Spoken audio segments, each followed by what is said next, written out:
Hi Queens! Welcome back to my mini vlog! So for today's video guys, na-invite kami sa isang kasal. So yung event, bukas pa naman. Kaso nga lang wala pa kaming regalo. Maghahanap kami ng pang-regalo. So samahan nyo kami guys.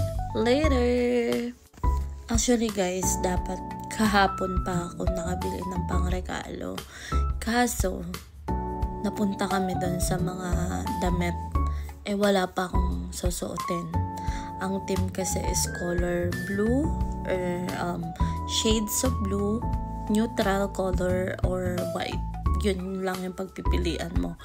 And may nakita ko doong magandang dress. So ayun guys, papakita ko sa inyo dito yung ginawa ko kahapon.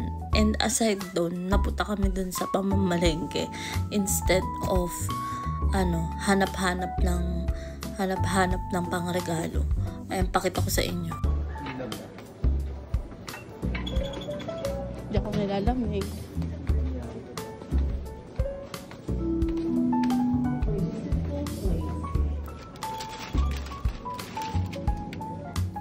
Ayan guys, naganap kami sa TK Maxx.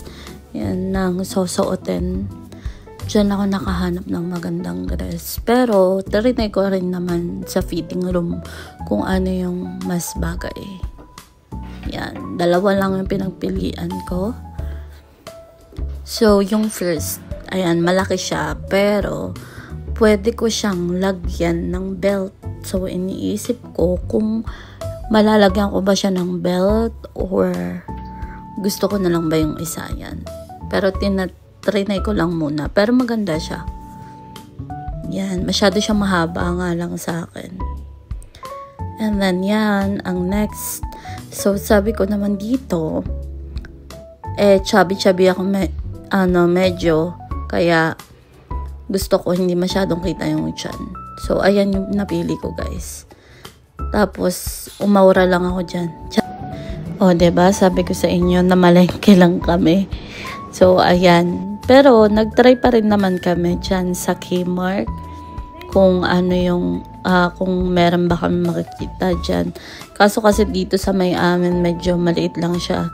Hindi siya katulad dun sa mismong city. Medyo malaki. So, ayan guys, samahan nyo kami mamaya ulit. Tapos, ayun, nagpagupit pa siya, kaya kulang yung oras namin. Samahan nyo kami mamaya.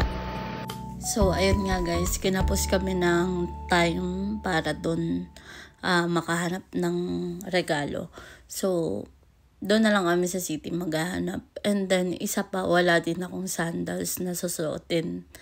Pwede sigurong rubber shoes, pero para sa akin, parang ayoko mag-rubber shoes.